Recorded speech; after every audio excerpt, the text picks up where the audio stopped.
हमारा चिंतन गीता अध्याय 7 श्लोक 14 पे हो रहा है।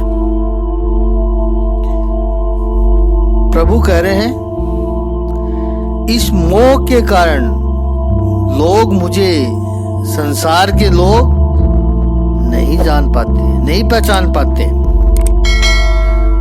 तो प्रभु जो ये माया है, आप जो कहते हैं सत्व रजो तम त्रिगुणात्मक प्रकृति है, वो जीवात्मा को मोहित करती है। तो फिर प्रभु इससे बचे कैसे? भगवान कहते प्रकृति के तीनों गुणों वाली इस मेरी देवी शक्ति को पार कर पाना अति कठिन है, किंतु जो मेरे शरणागत हो जाते हैं वे इसे सरलता से पार कर जाते हैं। पॉजिटिवली बात कर रहे हैं प्रभु यहां पर।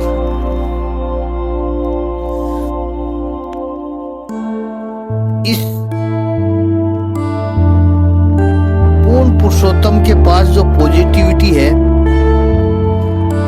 वो किसी के पास नहीं है। सारी दुनिया ने माना, माया को नकारा, माया का तिरस्कार किया, माया से बचने की बातें की। क्या करें इस माया का? बस भगवान श्री कृष्ण एक ऐसे हैं जो कहते हैं कि अरे रोता क्यों है, तिरस्कार करने से तुम माया से नहीं बच पाओगे, निंदा करने से तुम माया से नहीं बच पाओगे, निराश हो जाने पर तुम माया से नहीं बच पाओगे। माया से बचना होगा तो क्या करना पड़ेगा? भगवान कहते हैं पहली बात, ये जो माया है वो दैवीय है, डिवाइन है। दूसरी बात है, ये माया गुणमयी है। गुणमयी के दो अर्थ हैं, एक तो गुणमयी अर्थात रज, सत रज और तम त्रिगुणात्मिका जो माया है वो तीनों गुणों से युक्त है, इसलिए यहाँ प्रभु ने गुणमयी कहा है। दूसरे अर्थों में गुणमयी अर्थात she is wonderful qualities, divine है, गुणमयी तो होगी। जैसे हम अक्सर कहते हैं कि ये कन्या बड़ी गुणमयी है, गुणवंती है, वर्चुअस है। तो एक अर्थ गुणमयी का सत्व रज और तम त्रिगुणात्मिका जो गुण है वो है, तो वो तो है ही, लेकिन शी इज वर्चुअस, डिवाइन है, वर्चुअस है। इतना ही नहीं, भगवान श्री कृष्ण कहते हैं मम माया, मेरी माया शक्ति है, मत करो इसकी निंदा। याद रखो ये माया भी मेरी ही है। श्वेताश्वतर उपनिषद में ऋषि ने कहा, श्वेताश्वतर उपनिषद में ऋषि कहते हैं ये माया गुणमयी प्रकृति है, लेकिन उस माया के अधिपति, माया के स्वामी, माया के नाथ वो महेश्वर भगवान स्वयं है। भगवान कहते हैं यहां भी ये माया मेरी है, और जो भगवान की है उसकी आप निंदा कैसे कर सकते हो? इतना ही नहीं, चौथी बात प्रभु ने इस श्लोक में बताई है, दुरत्यया, इसका त्याग करना इतना सरल नहीं है, बड़ा दुष्कर है, दुस्तर है। अच्छा, तो प्रभु इस माया से बचे कैसे? प्रश्न तो हमारा यही है ना आपसे। तब प्रभु ने कहा माया मामवेव ये प्रपद्यन्ते, माम एव प्रपद्यन्ते, मेरी शरण में जो आता है, मुझे ही जो निरंतर प्रपद्यन्ते, मेरी भक्ति करता है, मेरी उपासना करता है, माया मेतां तरन्ति ते, मेरी शरण में जो आ जाता है, मुझ में ही जो लगा रहता है, वह इस माया को तैर जाता है, पार कर जाता है। काफी बड़ा गहन होता है। जितनी गहराई में जाओगे उतने रत्न पाओगे। जैसे वाटर बॉडी होती है, जलाशय होता है, तो उसके साथ 3 प्रकार के संबंध हो सकते हैं। एक, डूब जाए व्यक्ति उसमें, दूसरा तैर कर जाए, वो तीसरा सेतु से जाए, ब्रिज से जाए, या छलांग लगा कर जाए, जैसे हनुमान जी समुद्र को लांग कर गए थे। ये 3 स्थितियां हैं। इस तरह इस भवसागर में भी 3 स्थिति है। तो संसार सागर है, उसमें भी ये 3 स्थिति है। और अधिकतर लोग इस संसार सागर में डूबते हैं। यहाँ भगवान श्री कृष्ण की बात कर रहे हैं, तो बात भगवान कहते हैं तैरने की बात। और जो हनुमान जी ने किया छलांग लगाकर, अब जो छलांग लगाकर जाता है वो तो गिल्ला भी नहीं होता है, उसका तो कुछ भी नहीं होता है, उसका तो जल के साथ संबंध ही नहीं होता है। लेकिन ये सभी के लिए संभव नहीं है कि भवसागर को सीधा सीधा ऊपर से पार कर जाए। वो तो हनुमान जी थे। और फिर दूसरी एक और शक्ति थी, प्रभु मुद्रिका मेली मुख माई, जल्दी लाग गई अचरज नाई। प्रभु मुद्रिका, प्रभु ने उनको मुद्रिका दी थी। कहने का आशय, ईश्वर का अद्भुत सानिध्य हो तो बिना भवसागर छुए भवसागर पार कर देता है मनुष्य। सभी के बस की बात नहीं है। हम भवसागर में है तो हमारा संबंध तो रहेगा ही। और तैरने में क्या है कि आप उसमें हो भी और अलग भी हो। जब आप पानी में तैर कर जाते हो तब आप पानी में हो, लेकिन पानी आप पर हावी हो, स्पष्ट तो रहेगा, लेकिन पानी पर आप हावी हो जाओगे। पानी का स्पर्श रहेगा, लेकिन पानी पर आप हावी रहोगे। You are controlling the water. Water is not controlling you. डूबने वाले व्यक्ति का ऐसा होता है कि पानी ने उस पर कंट्रोल कर लिया। उस व्यक्ति की पानी के आगे कुछ भी नहीं चली, डूब गया। तैरने वाला व्यक्ति पानी में होता है, लेकिन पानी से ज्यादा प्रभावी होता है, पानी से ज्यादा पावरफुल होता है। पानी में होकर भी वो पानी से अलग हो सकता है, यानी पानी में होकर भी वो अपनी मनमानी कर सकता है। पानी में ही वो गति करता है, बल्कि पानी के प्रभाव से ही वो गति करता है। He uses the force resources, situation, everything of the water and still goes beyond it. संसार में है तो माया से बच नहीं सकते हैं। त्रिगुणात्मिका माया से, प्रकृति से आप बच नहीं सकते हैं, क्योंकि वही तो हमारे भीतर है। पृथ्वी, जल, तेज, वायु और आकाश, मन, बुद्धि और अहंकार, उसी से हम प्रभावित होते हैं। चॉइस हमारे पास यह है कि डूबना है या तैरना है।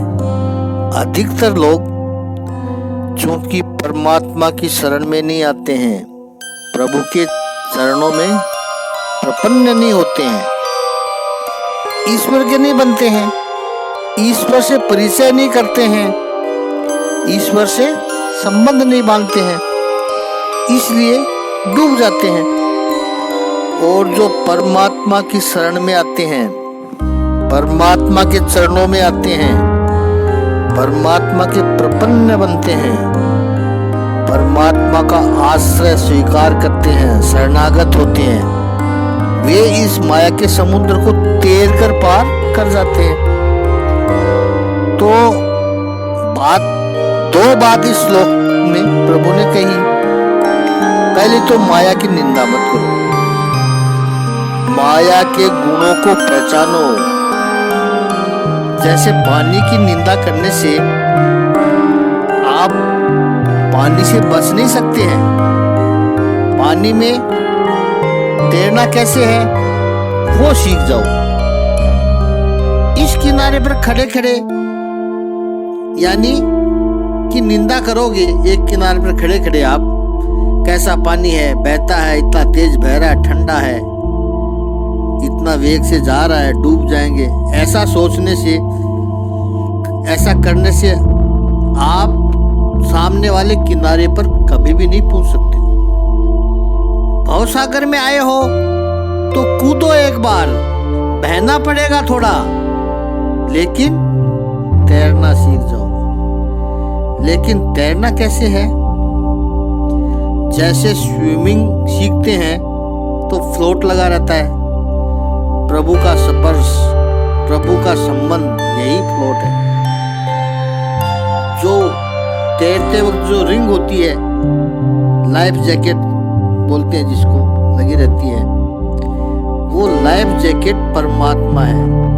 उनकी शरण में आए, भगवान श्री कृष्ण की शरण में रहे तो गारंटी देते हैं महापुरुष कि भवसागर में, माया के सागर में डूबोगे नहीं, तैर कर पहुंचोगे। माँ में ये प्रपदन्ते, तो माया के गुणों को पहचानो। माया देवीय है, वर्चुअस है, प्रभु की है और दुस्तर भी है। गीता अध्याय 7 का ज्ञान विज्ञान में योग का दर्शन परमात्मा हमें करा रहे हैं और ये कह रहे हैं प्रभु, जिसको जानने के बाद और कुछ ज्ञान जानने को बचता ही नहीं है। ऐसा संपूर्ण ज्ञान, असंशय ज्ञान प्रभु बता रहे हैं। उस ज्ञान की चर्चा अपरा प्रकृति, परा प्रकृति का वर्णन करने के बाद प्रभु ने अपनी विभूतियों का वर्णन किया कि मैं कहाँ हूँ, या मुझे यूं कहो कि दृश्य जगत में अदृश्य रूप में आप मेरी अनुभूति कहाँ कहाँ कर पाओगे, बताया है प्रभु ने सब। 7वें अध्याय का 14वां श्लोक, इस पर हमारा चिंतन चल रहा है, बड़ा सुंदर श्लोक है। देवी ही ऐसा गुणमयी मम माया दुरत्या, मामेव ये प्रपदन्ते, माया मेतान तरन्ति ते। माया की निंदा तो सब जगह की गई है, सभी धर्मों में, सभी विचार प्रभावों में की गई। बस एक भगवान श्री कृष्ण ने जीवन को संपूर्ण रूप से स्वीकार किया है। Total expectance of life.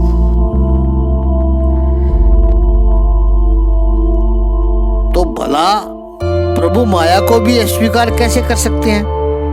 माया की निंदा नहीं की, कोई नेगेटिव अप्रोच नहीं रखा। प्रभु ने कहा कि माया भी देवीय है, गुणमयी है और दुरत्या भी है, बड़ी कठिन है। अब थोड़ा देखिए, शब्द को समझ ले, फिर आगे के श्लोक पर चलेंगे। बाकी श्लोक पर सारी विभावनाएं हम कर चुके हैं, लेकिन प्रकृति के बारे में, माया के बारे में लोगों में कुछ शंकाएं हैं, उलझने हैं, अधूरी समझ है। उसे थोड़ी भगवान श्री कृष्ण के शब्दों के आधार पर उसको स्पष्ट करें, समझ के उलझन को स्पष्ट करें। माया देवी है। देवी शब्द द्विधातु से प्रकट होता है। देव, देवी है, ये सारे जो शब्द है वो द्विधातु से आते हैं। और द्विधातु का अर्थ संस्कृत व्याकरण के अनुसार है चमकना, दूसरा है प्रकाशित होना, और द्वि का अर्थ ज्ञान भी होता है और द्वि का अर्थ है खेलना।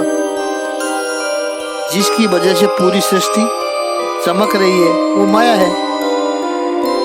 जिसकी वजह से पूरी सृष्टि प्रकाशित हो रही है वो माया है। जिसकी वजह से आप सृष्टि को जान सकते हो, सृष्टिकर्ता को जान सकते हो, वो भी माया ही है। अब सबसे महत्वपूर्ण अर्थ है द्विधातु का खेलना। तो ये माया क्या है? प्रभु का खेल है। इसलिए तो हम देखिए कहते रहते हैं कि भगवान श्री कृष्ण की लीला, भगवान राम जी की लीला, क्योंकि लीला का अर्थ भी तो खेल ही होता है। तो ये प्रभु का खेल है। संसार में जो कुछ हो रहा है वो परमात्मा की लीला है, परमात्मा का खेल है, प्रभु की माया है। अब आपको इससे सुख दुख का अनुभव हो तो वो तो आपका परसेप्शन है, आप जाने। प्रभु तो कहेगा मेरा तो खेल चल रहा है। जैसे मोहल्ले में कुछ बालक खेल रहे हो और उनके खेल की वजह से बाकी सब लोगों की नींद उड़ जाए, दोपहर की नींद हराम हो जाए और वो चिल्लाए कि क्यों हल्ला कर रहे हो बालकों। बालक तो कहेगा कि हम तो खेल रहे हैं। हमारी ये इच्छा नहीं कि आप न सो सको, हमारा ये पर्पस है ही नहीं कि आपकी नींद खराब हो। हमारा तो बस यही पर्पस है कि हम खेल रहे हैं। अब हमारे खेल से आपकी नींद खराब हो तो हम क्या कर सकते हैं? खेल तो चलता रहेगा। ऐसे ही परमात्मा कह रहा है कि ये जो संसार है, ये जो सृष्टि है, वो मेरी देवी माया है, मेरा खेल है। शिव पुराण में बहुत सुंदर वर्णन है कि प्रतिदिन और विशेष करके प्रदोष का जब संध्या समय हो, सायंकाल हो प्रदोष का, देखिए जो शिव भक्त होते हैं, शिव की आराधना जो करते हैं, उनको प्रदोष की महिमा अधिक होती है उनके लिए। प्रदोष की भी सायंकाल को शिव जी की विशेष पूजा करते हैं। तो प्रदोष के समय जो सायंकाल होता है उस समय भगवान शंकर भोलेनाथ नृत्य करते हैं।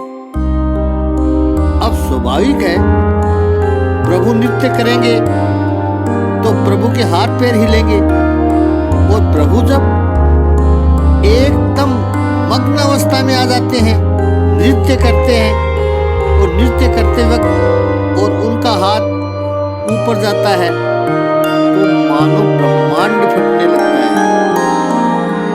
प्रभु की, महादेव भगवान के पैरों की एड़ी नाचते समय, नृत्य करते समय ताल देती है। तो जब पृथ्वी पर भगवान की एड़ी लगे तो पृथ्वी डोल जाती है, कंपायमान होने लगती है, पृथ्वी पर भूकंप आ जाते हैं। अब भोलेनाथ ये नहीं चाहते हैं कि पृथ्वी पर कोई समस्या आए। वो तो कहते हैं मैं तो नाच कर रहा हूँ, मौज आ गई है, नृत्य शुरू कर दिया तो पृथ्वी डोलने लगी। तो ये प्रभु की लीला है। शिव जी ये नहीं चाहते हैं कि पृथ्वी के लोग त्रस्त हो जाए, वो तो अपनी लीला कर रहे हैं, लेकिन परिणाम ये ऐसा आ रहा है। इस पर आगे और भी बहुत सुंदर चिंतन होगा थोड़ा सा, उसके बाद में अगला श्लोक लेंगे। ओम श्री सच्चिदानंद भगवान की जय।